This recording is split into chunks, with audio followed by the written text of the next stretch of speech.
Okay, 4, 3, 2, 1. Go. Bismillahirrahmanirrahim. You're listening to Today Islam, and we're broadcasting almost live all the way from the island of Curacao, just north of Venezuela. We're in the Caribbean, and to say the least, it's quite amazing and a lot of fun while we're here. We've met something more than just a nice island with the swaying trees and the breeze. Qatar is very famous for loving this breeze here. But we met something else. We met some beautiful Muslims, and then we found that the people all over the island, you know what? They have a beautiful heart, and we like that. It made you feel good, you know, to just, anybody you stop and ask them any question, that was very warm and open. And having spent a lot of time in Washington, D.C. and in New York, you can imagine the contrast. When I don't even want to go into what you would expect if you ask somebody in New York where to go, they'll tell you very quick. In any case, we'll move forward. We want to today talk about an important subject, and that subject is God.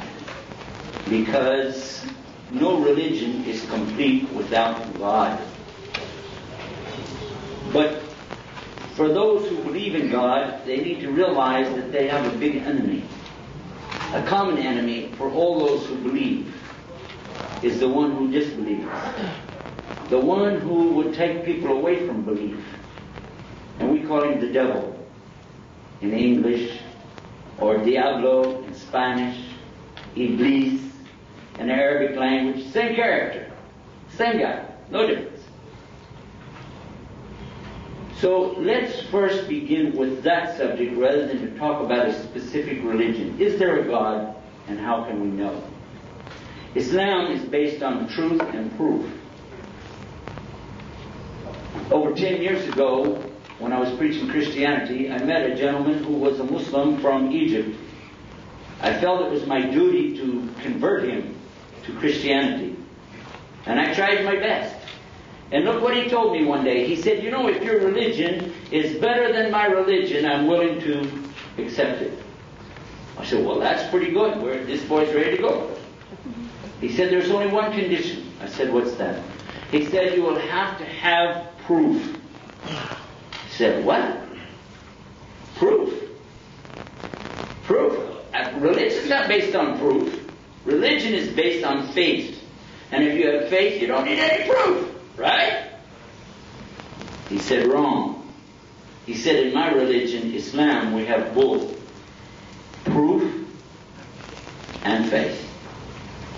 We prove and then we believe. I was pretty curious to know how you could prove that. After all, he's going to try to prove to me that there's a God. Well, I believe, but still, what's the proof? And these are some of the things that we'll be talking about tonight. So I'll begin with the name of Allah, Bismillahirrahmanirrahim, and begin to tell you what Allah subhanahu wa ta'ala, God Almighty, has told us about His creation. He told us in His book that He's the one. Huwa alladhi, He is the one. He created samawati wal ard, the heavens and the earth, in sittul yawm, 6 periods of time or days. Thumma, and then astawa ala al-arsh, and then He rose above His throne. So this may be similar to what you already believe, but this is in the Holy Quran. And suppose that a child would look up to the stars in heaven one night and say to his daddy, Daddy, where did all this come from? It's a good question. When we think about the universe and all of its magnificence, it's easy to become overwhelmed at the design and the organization we see. And scientists have been studying the universe most recently with the help of what they call the Hubble telescope. And now they tell us that there are more than 250 billion galaxies. Then you know how many zeros it takes to make a billion? Yes. You must write a lot of big checks. And each one of these galaxies contains about 300 billion stars. So can you imagine 300 billion times 250 billion? Do you know how many zeros that is? A bunch. Yeah. I tried to figure it out, and it came up with something like 12 zeros, and I didn't know what to say except whoops. It's 75 something. What? I don't know, but a whole bunch of zeros. And imagine, anybody can observe and recognize that these solar systems are operating within specific laws, and they are in a particular order. And so the only conclusion that you can come to while you're looking at these stars, and looking at the galaxy, looking at the universe, you have to conclude that there's some kind of plan or a design and a balance to every part of the universe. That same child might look at a picture of the earth on the wall or a globe on the teacher's desk and then ask, well, where did the earth come from? How did the earth get here? Another good question. You see, our earth is only a tiny part of the universe. Yet it is unlike any other planet. Did you know that? It is a perfectly designed system for life, especially human life. We can live here very easily, but we've yet to discover another planet on Earth like the Earth. Another planet like the Earth they haven't discovered.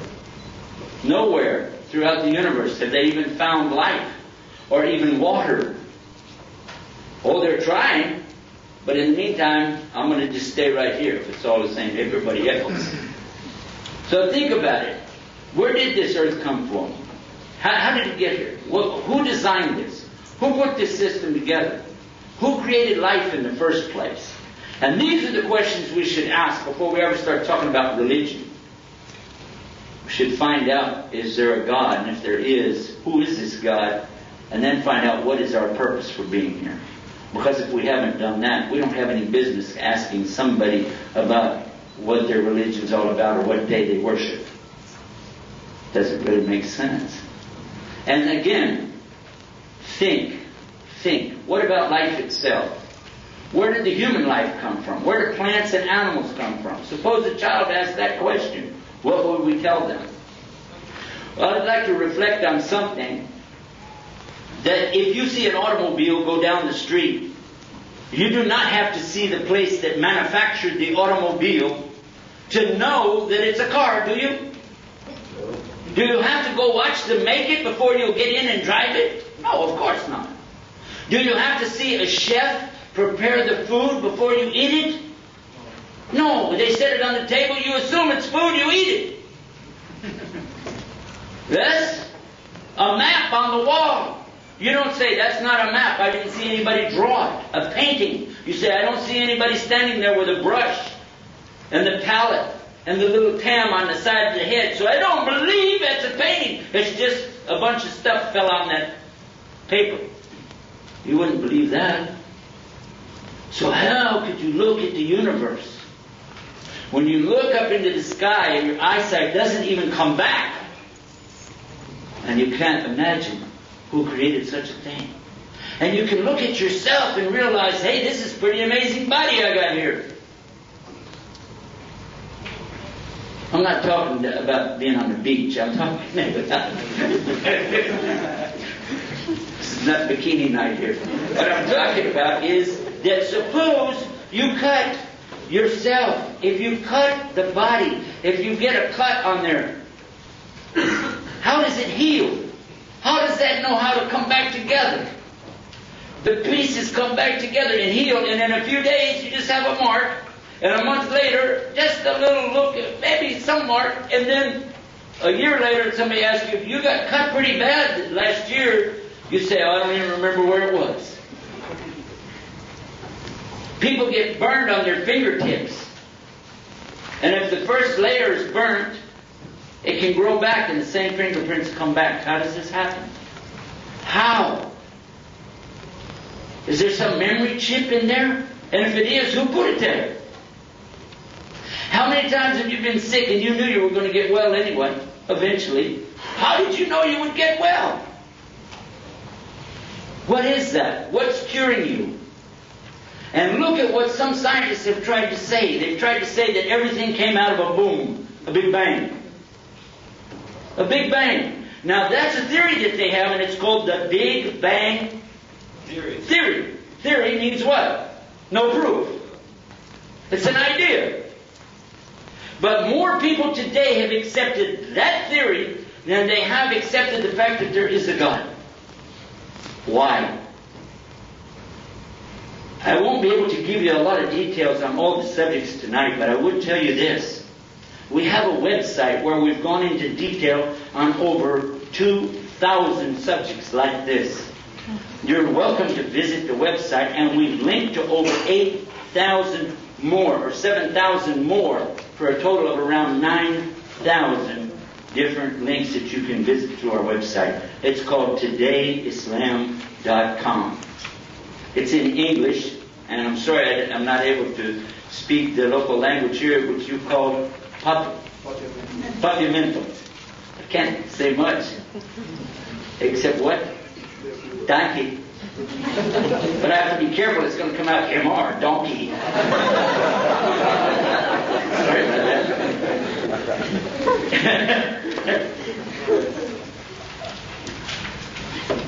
But the main thing that we want to think about is that for sure the scientists have some motivation. Somebody's funding that. Somebody's putting a lot of money into these scientific activities and their research to keep people believing that everything came out of a big boom, by accident, by chance. There's no God. And not only that, something very despicable is to say that a human being came out of a monkey.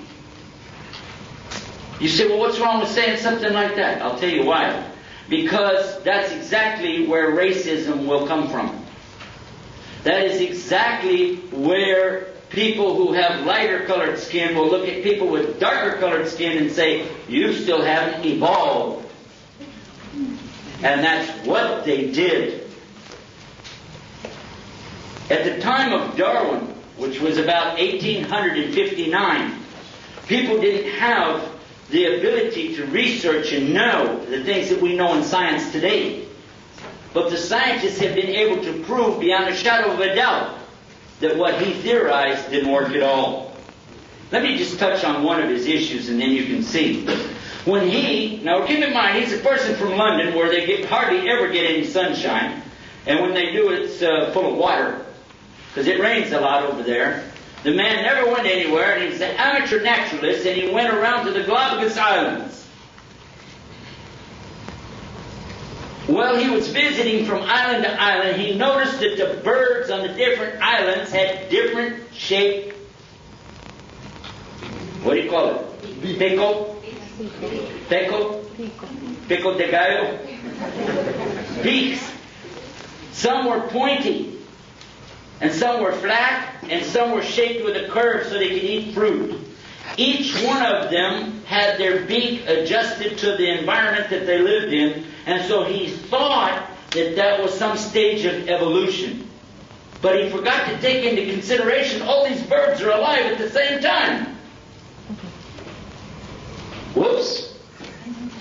Well, remember, he was only an amateur. And not only that, consider this as well. In 1998, in October, in our hometown of San Antonio, Texas, on the PBS channel, Public Broadcasting Service, they had a special talking about the weather phenomenon known as El Nino. And in this weather phenomenon, they give a long explanation of how it works and where it comes from and what it does to the environment. Just in passing, they said, the announcer said, it would be funny for Darwin to be here today to realize what just happened in the Galapagos Islands. He said whenever the El Nino came through, it changed the environment, it changed the way the plants were. Within 6 months, it was totally different on those islands. He said, and guess what? When the eggs hatched, the beaks of the birds were different so that they could eat what was there. If that's evolution, that's pretty fast, isn't it? Who did that? So there are many proofs. And then we can look at our own lives day after day after day and see how many times we've asked for something and it came back to us. How did we get this? We asked something to happen and it happened. How did that happen? You wanted somebody's phone number and then they just called you out of the clear blue. How does that come about? And if you say random chance, I want you to stop and think. That's just like saying the universe is a random chance. Is there such a thing as a random chance? I invite you to consider two things. First of all, take a water glass and walk outside to the cement and drop it. And see what happens to it. What will happen? That water glass, we'll take the water out first, I'll drink it. Then take it out there and drop it. What will happen? In a lot of little pieces? Or will it fall down and make 6 little tiny glasses, and they're all filled up with tea? Will it happen? Never. How many would you drop out here before they'll break and fall into just exactly 6 little glasses with nothing left over? What's the random chance? 0. Here's another one for you. A tornado comes through a junkyard, okay? And it whips around in the junkyard, and as it leaves, what's sitting behind is a brand new car sitting there with a motor running. And you're laughing at something that small, but you can look at the universe and say there's no God. La ilaha illallah. It's impossible. The only conclusion you have to say, there must be a God. There has to be a God. Because otherwise, how did we get our brain? And if you said, well, because this is part of evolution, because people used to be knuckle draggers walking like this, didn't have any smarts. But then over time they got smarter, the next group got smarter and smarter. Now I'm going to ask you a question.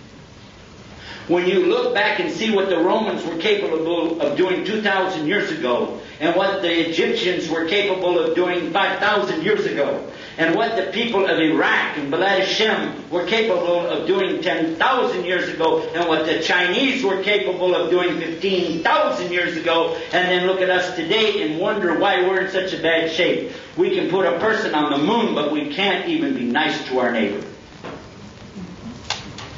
Ask yourself if we're progressing. Are we? And I think not. The human being has a gift of intellect. It has another gift, a gift of emotion, heart. We're smart, we can figure things out, but sometimes we can override that smartness. Let me give you an example of that. Suppose we were to take a starving animal, like a dog or a cat, starving, and we put fresh meat in a bowl and set it in the middle of the room and then turn the animal loose. What will they do? You say, what's the question here? There's no question. The food's gone and so is the animal, right?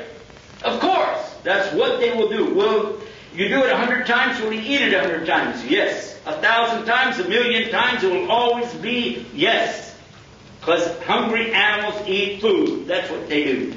But a human being, when you have children and you saw them hungry and you had food in front of you, but you preferred for your children, so you starved. You could have eaten the food, but you didn't. You gave it to them. Why? Because your heart overrode your mentality.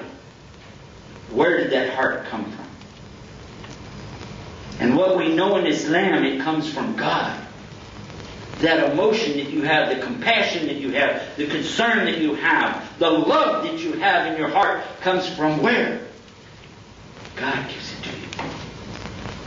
And in Islam, we know that God sent down His rahmah, His grace, His mercy to all the human beings for all time. And He sent down this and all the love and the mercy that there exists for all of the mothers for their children is all a part of this mercy, and it's only one part of His mercy.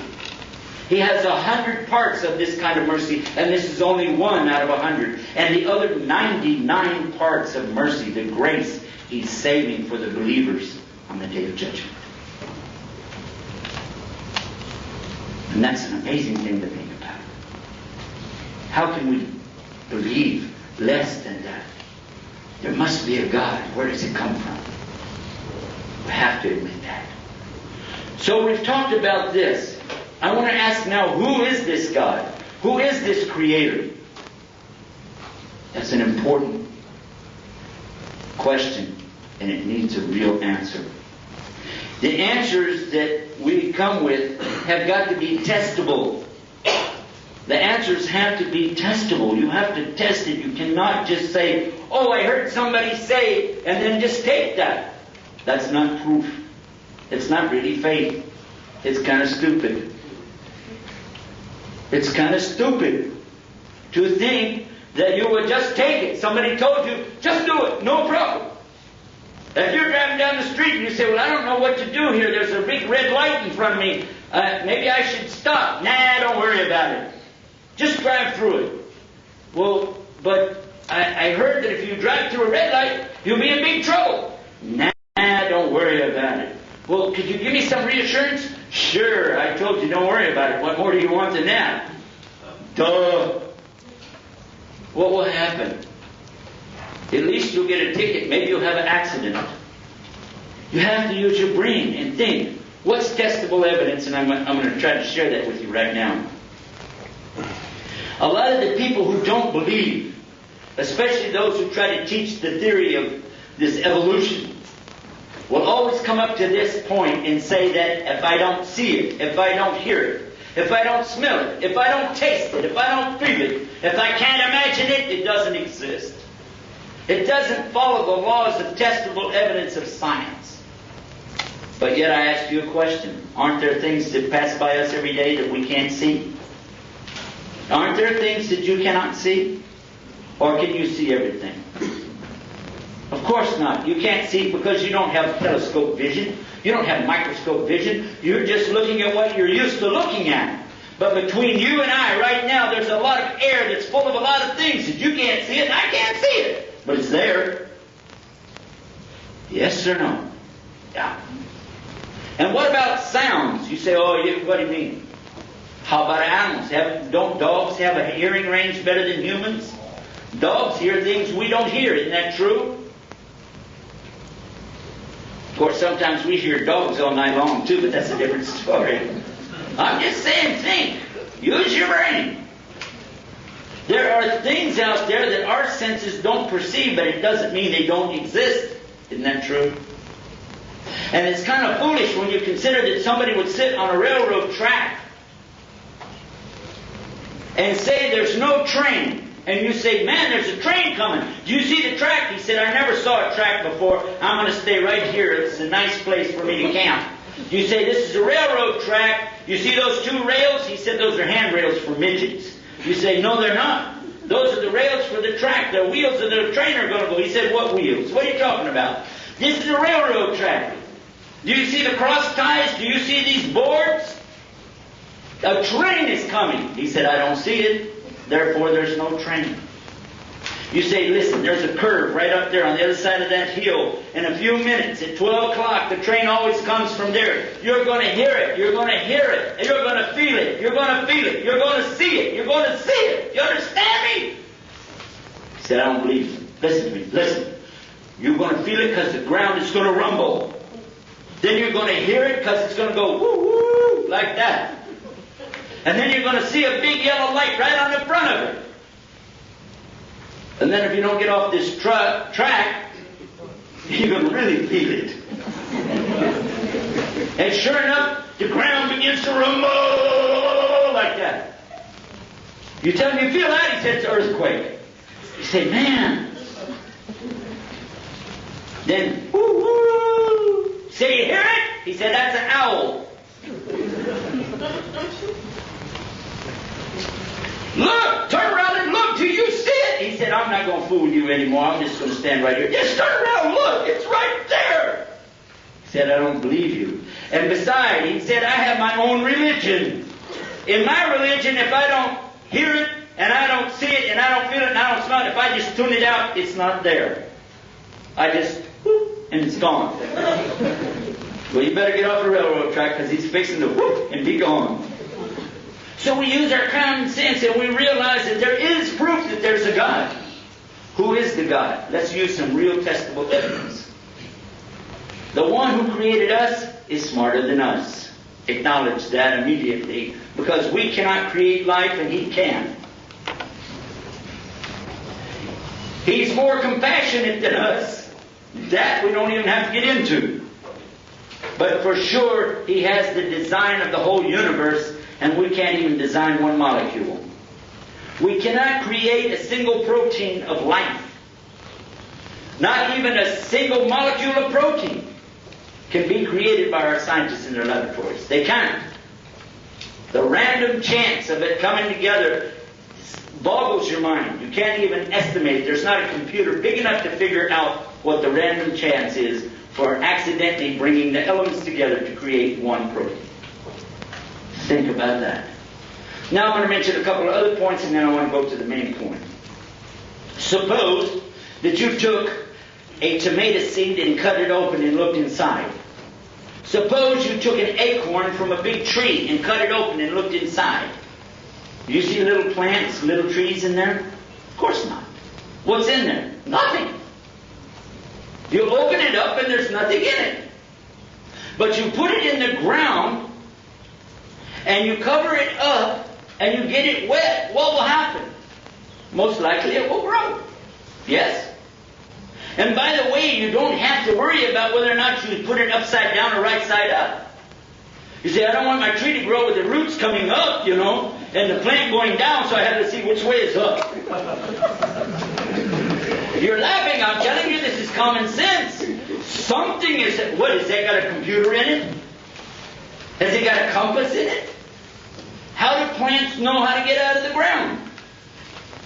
What makes them grow? Think about it. Think about it. And why, when we have so much proof, would some people still deny? So much proof, and they still deny it. Who is this Creator? Well, for sure, one of the things that we can begin to think about is this must be some kind of test that we're in. Why? Well, we've just figured out there's a Creator, but we can't see Him. We can't hear Him. We can't smell Him or taste Him or feel Him. So He must be hiding. He must be hiding from us. But why? Why? And Islam gives us the answer to that right away. Because this creation is a place for us to go through a test to see if we'll obey Him or obey our own desires. But for those who really believe in Him, who want to be close to Him, who would like to be in the next life with Him, then they will submit to Him on His terms. And you say, how do you draw that kind of a conclusion? You kind of jump the gun here. We're out here in the pasture playing with seeds, and the next thing I know, you're preaching a message to me. Well, I want you to think about this. You are intelligent.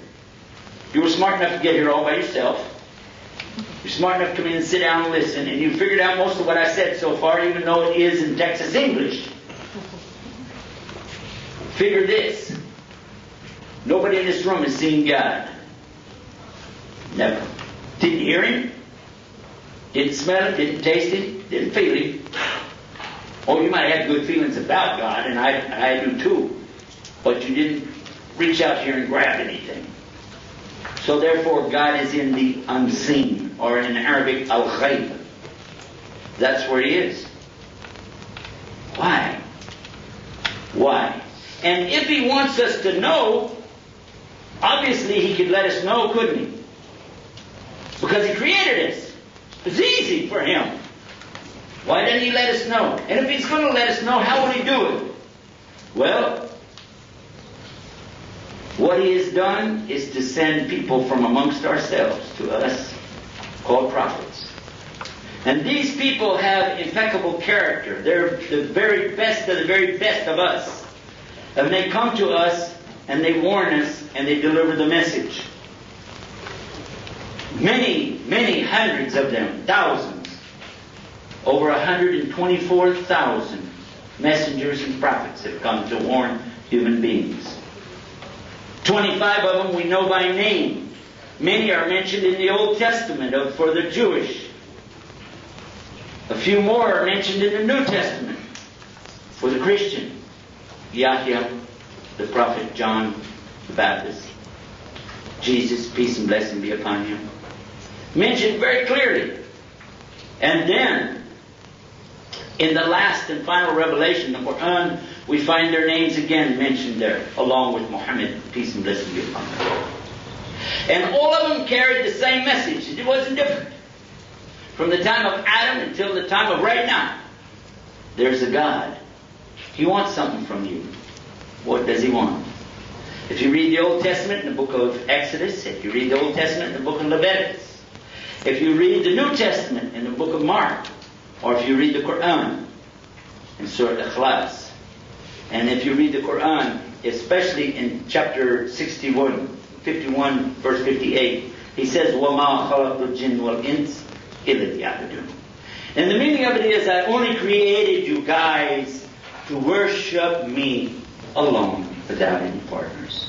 That's the message that came in all of the books that I mentioned to you. What's the first commandment for the Christian? Do we have any Christians with us tonight? Raise your hand. Any Christians? Okay. Did you ever read the Bible? It's a nice book. Did you see what the Ten Commandments said? Thou shalt have no other gods beside me. I'm the Lord your God, who brought you out of the land of Egypt, the house of bondage. And beside me there is no other God. Thou shalt have no other gods beside me. Is that the first commandment? Yes. It's in Exodus and in Leviticus. Check it out. It also says the same thing in the book of Mark. What's the great commandment? The great commandment is to know the Lord your God is one Lord, one God. And you have to love Him with all your heart and all your might and all your soul. How many? One. And what does He say in the Quran? أعوذ بالله من الشيطان الرجيم. I seek refuge with Allah from the cursed devil. Bismillah ar-Rahman ar-Rahim. With the name of Allah, most gracious, most merciful. قُلْ هُوَ اللَّهُ أَحَدٌ اللَّهُ الصَّمَدُ لَمْ يَلِدْ وَلَمْ يُولَدْ وَلَمْ يَكُن لَّهُ كُفُوًا أَحَدٌ. Say He is Allah the unique, the one who eternally takes care of all the creation, but He doesn't need anything from them. Samad. He's not the father of anything in His creation, and He's not the son of anything in His creation. He's not even like anything in His creation, because He's Allah, the unique. We find that same reference actually in the Bible, in the Old Testament, and it says in the book of Numbers, it said, God says to the people, God is not a man that He should sin, and He's not the Son of Man that He should repent. But human beings, us, we do make mistakes. We do need to repent, because we do make sins. So now we've talked a little bit about the fact that we believe there is a God. As Muslims, we can prove there's a God. So why not consider the message that the Muslims have about God, which says that He created all of us. He tells us in the 49th chapter of His book, the Quran, chapter 49 of Surah Al-Hujurat, He says in there that He created the human beings from a single man, Adam. One man, Adam. And from Adam He took a rib and He made Eve from that. And from those two He brought forth all the nations and all the tribes. And then He made us different so we could recognize each other. Now I'm going to add, this is me adding something, not to the book, but so you understand. Recognize as opposed to what? Hating each other. Just recognize each other. You don't have to hate people, because they're different. The more I travel around the world, the more I find that people really are not that different after all. If you're used to Curacao and you never went anywhere but Curacao, you'd be all right because you've got the United Nations running around here. You do. You got the mixture. Maybe that's why your hearts are so sweet. I don't know. But I've been in places, even in Muslim countries where they're supposed to be sweet, and I found people who were hung up on the idea that they were the right ones. But in fact, that can't be right, can it?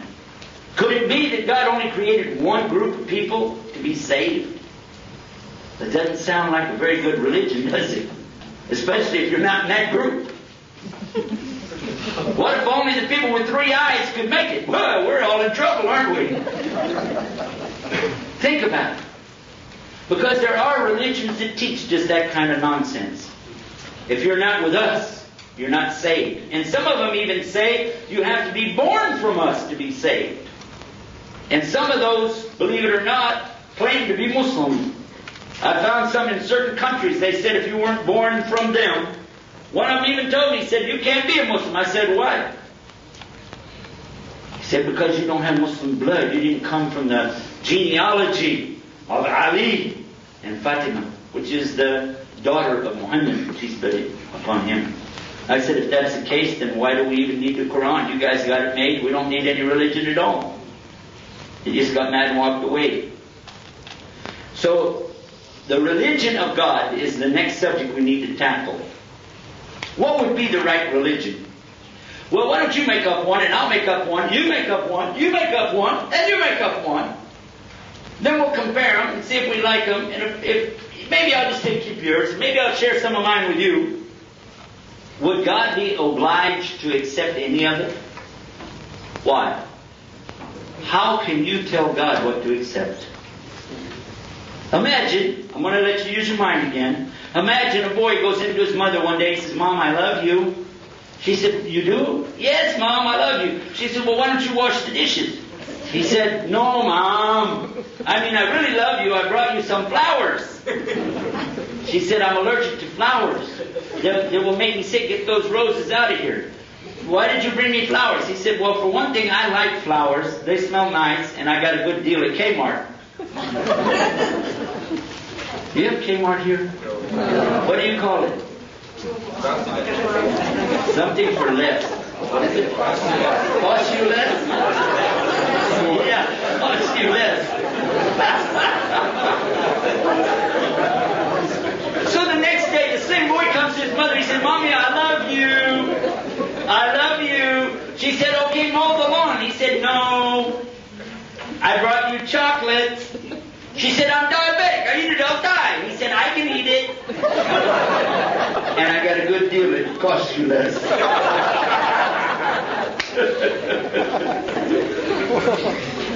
It means what? He doesn't love her. He loves himself and his pocketbook. That's what he loves. He's making up his religion, isn't he? So if we make up a religion, God doesn't have to accept it. It has to be His religion for us, and He has to show us what He wants us to do, and if we can't do what He orders us to do, we have to at least die trying. What does He want from us? He already told us, don't worship anybody but me. He already told us, 5,000 years ago, He told Moses on Mount Sinai, tell him this, don't worship anybody but me. He told Jesus the same thing. Jesus said the same thing. I worship my God and your God, my Lord and your Lord. And then somebody played with it after that. And then Muhammad, peace be upon him, came and he said the same thing. Your God, my God, your Lord, my Lord. Worship Him, don't worship me. And then some people came along and tried to play with that too. There are people today who try to worship Muhammad. I've been to Mecca and I've been to Medina and I know where he's buried because they have it marked right there, and I've seen people try to pray to him. And what does that mean? They're breaking the rule, aren't they? You can't worship God except on His terms. So that takes care of that little subject. And now what I'd like to do is take a break, a little water break. And then I'm going to be back. You're listening to Today Islam, and we're broadcasting all the way from the island of Curacao. Did I say it right this time? Yeah. I'm getting better. About the time I have to leave, I'm going to have it down perfect, you know. Okay, we'll be back after these important messages.